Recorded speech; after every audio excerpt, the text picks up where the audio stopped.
Akom-baovao hafa dia taorian'ny fanavaozana ny fomba fizarana ny vatsim-pianarana teny amin'ny Université Antananarivo.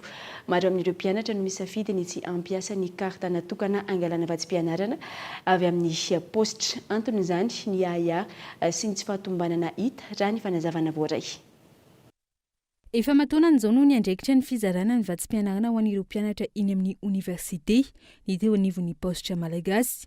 Nananosarotra ho an'ireo mpianatra na ny fanazavana ny zatra ity fomba fiasa vaovao ity, indrindra ny fampiasana ny karta amin'ny fangalana ny vatsim-pianarana ho an'ireo mpianatra manomboka amin'ny taona faharoa.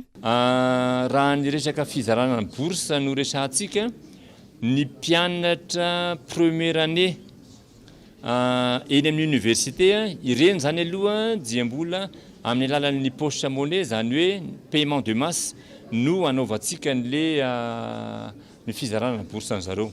Fa ny deuxième année miakatra kosa dia efa nizarana carte hipoketra avokoa zareo.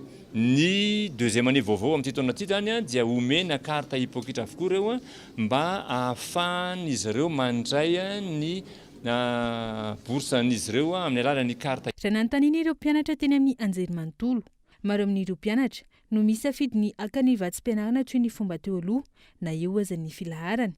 Misy ny olana izay mampanay amin'ny fampiasana izany karta izany raha ny fanazavana hatrany. Fa ndezany efa le karta koa misy olana dia aleo mpianatra maka anazy amin'ny fizika soalan'le taloha ihany. Satria le karta somary mbola misy olana dia izy tsy tonga, dia izy misintona anao nefa tsy notifie izy ary anatin'le compte notification anao.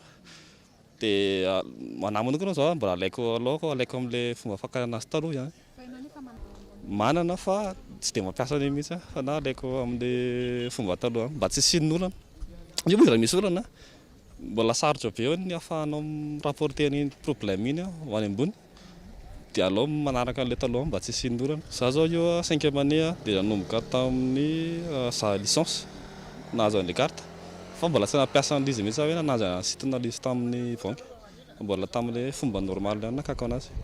Izy zany mizara roa le izy dia 5 mois zarainy voalohany, dia avy eo ka manjay 4 mois dia plus équipement le 5 mois voalohany. Manomboka amin'ny alatsinainy ho avy izao ny fanombohan'ny taom-pianarana ho an'ireo fakulté sasany ny anivon'ny Université Antananarivo. Ankoatra ny olana amin'ny lafiny teknika izay, isanaovan'ireo mpianatra Antsoava hatrany ny fahatarana isan-taona amin'ny fizarana ity vatsim-pianarana ity sy ny tsy fahatombanany tetỳ androm-pampianarana isan-taona.